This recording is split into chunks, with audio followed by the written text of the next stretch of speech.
friends, today I'm starting my Christmas in July Use It or Lose It challenge by creating my first project, which is going to be a Christmas card. So if you haven't seen my other video, this is my rough list of the things that I want to create using my stash in July. I know July is super busy, vacations, I've got my mom's birthday, my son's birthday, just a whole bunch of stuff in July. So I really wanted to just do a small amount of stuff and then add to it as I could. So today I'm going to make my first Christmas card. So I have a bunch of different papers. I've got some cut apart, some twine, some wooden snowflakes, some music paper, my bone folder. I have my ad tech and my hot glue gun on for adhesives. And then I have my paper trimmer.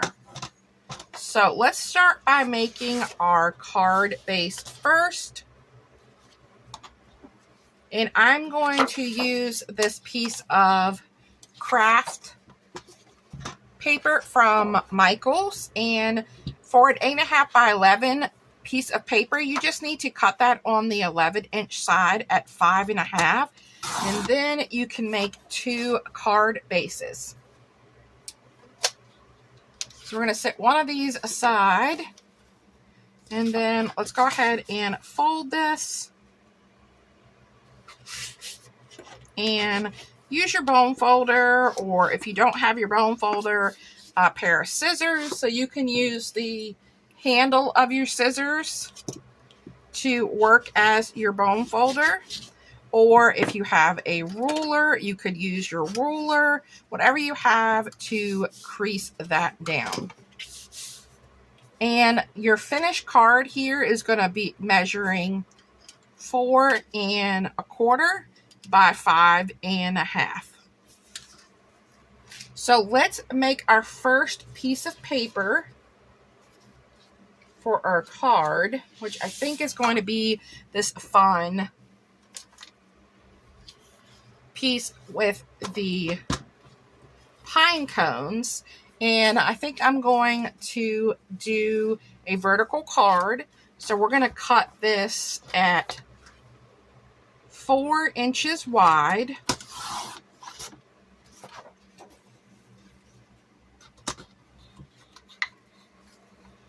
by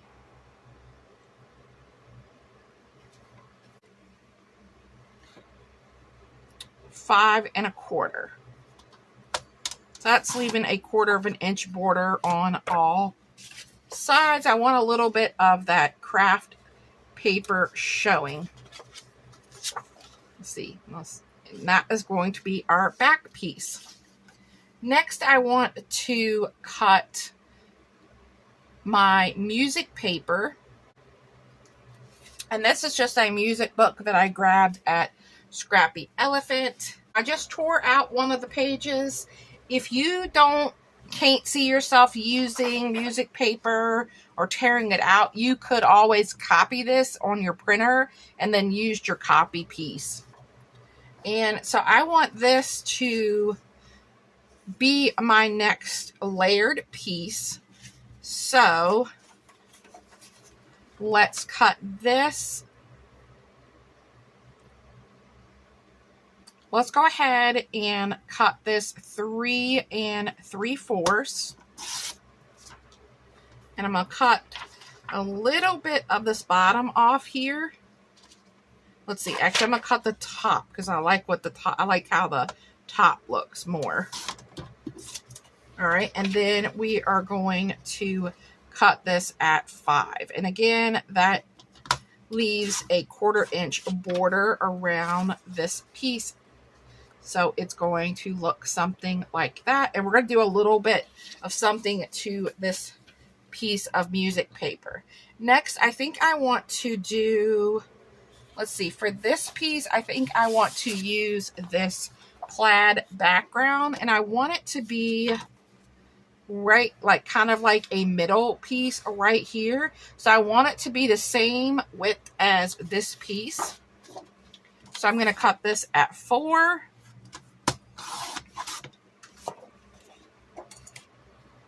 And then let's see. Do we want about 3? All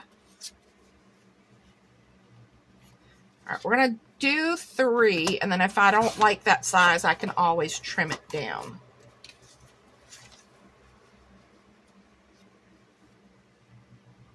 Okay, yeah, I think 3 looks good. And you know what? I think I'm trying to decide if I want this to be just a little bit smaller than the music paper now that I'm holding it up here. So we cut our music paper at 3 3/4. So let's cut this about 1/8 of an inch smaller. Okay, yeah, I think I like that better. So I'm cutting this piece at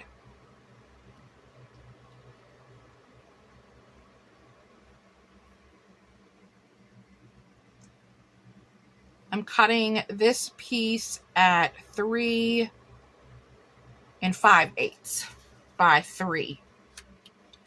All right, so I think we have all of our pieces for our front piece cut already. So I want to kind of make my music paper look a little bit more vintage, a little bit older than it looks. So I'm going to take my vintage photo distress ink,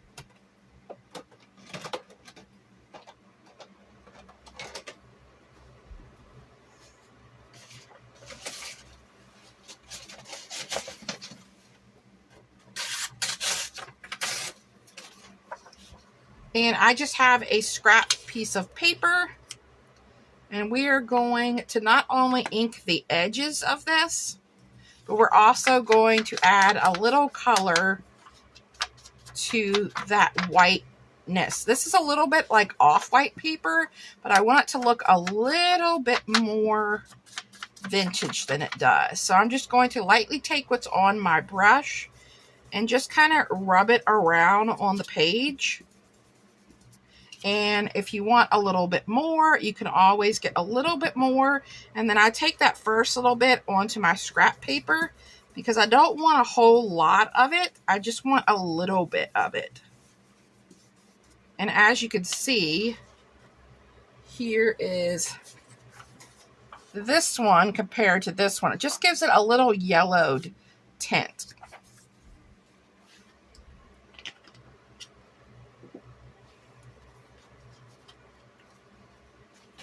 Now, if you want to stitch any of these, I would stitch them before you add them onto your card, of course.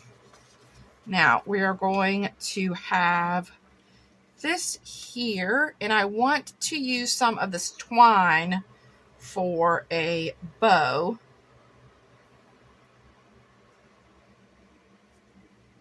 So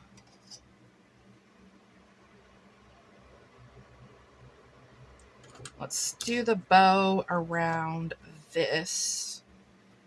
And I kind of like to wrap it around. So let's add a little extra on this end. Roughly wrap it around twice or 3 times. Let's do twice. And cut. And we have our piece. So let's start by adding our piece down. Now, what I want to do with this is I want to slightly curl this in. So I'm going to take a pencil and kind of curl this corner around my pencil because I want a little bit of definition here. And what you can do if you want, you could tack this with a little tack, or you could just let it be as you want. So let's add this down first. And I'm going to work around that piece that I have rolled. And let's add this down.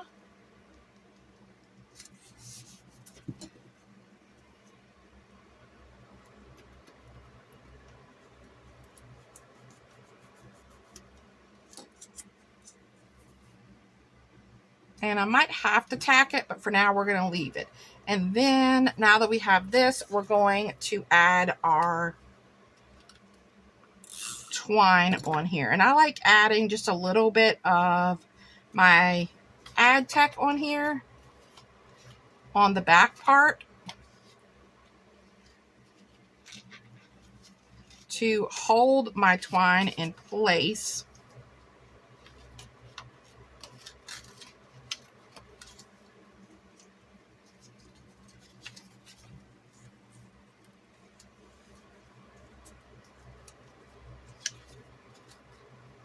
And then bring this, and I'm going to use my scissors to hold this down, and then we're going to do a bow over here on the side. But before I do my bow, I want to add one of my snowflakes.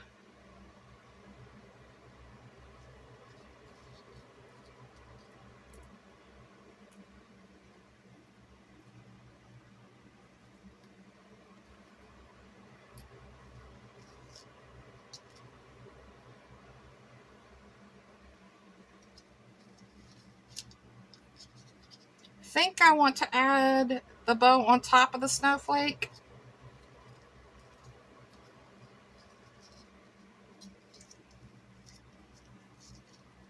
Or you can have the snowflake hanging if you want it to hang there.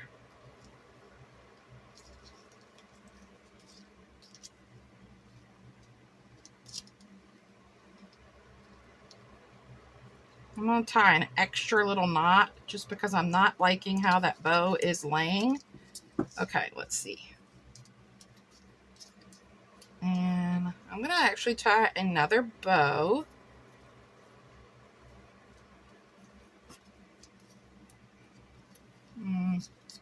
Let's just leave it like that. Okay, let's try that. I'm not sure if I like how that snowflake is laying, or if I want the snowflake more to kind of hang and the bow to be on the side. But for now, we're going to go with this. And I'm actually going to undo this, and we're just going to tie a knot. I'm not liking the bow. We're tying a knot, and okay, I like that better. And we'll have some pieces hanging out. All right, I like that better than the bow. And then I'm just going to add a touch of glue on the back here, and I'm going to glue it down on my cardstock here. All right, cute. Now let's add this here.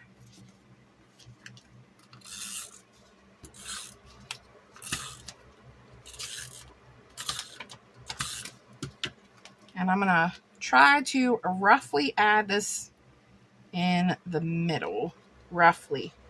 I think I'm a little further down than I want to be. There we go. And I'm going to go ahead and tack that down so it stays a little better. Now let's add this to our card base, and then we will add one of our cut aparts to it.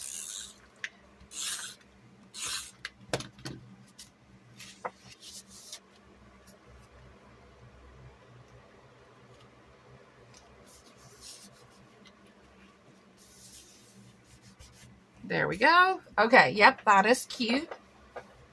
Now, let's see. Do we want 'Tis the Season or... Alright, I think this one's a little too big to go on here with this large snowflake. And I think I definitely want it in the background. So, let's add it here. Now, you can go ahead and add dimension as much as you want on your card, especially if you're not mailing it in the mail. With this snowflake, this is probably one I would hand out and not mail, but I think I want the back of my card to be a little flatter. So we're just going to add this down flat.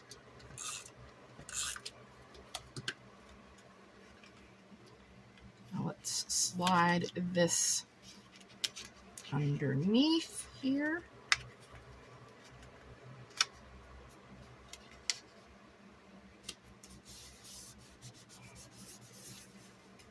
All right, there we go. And then we can add some gems. We can add some of our brads. I think it might be cute to add some sequins on here.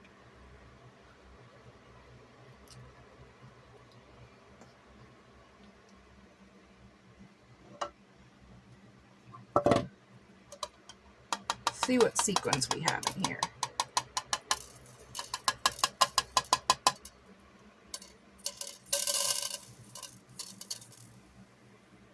It looks like we only have red sequins in here.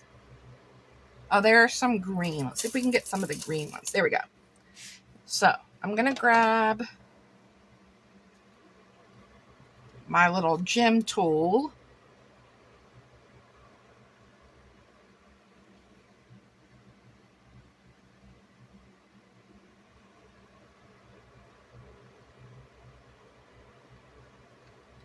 Just add a couple of these sequins around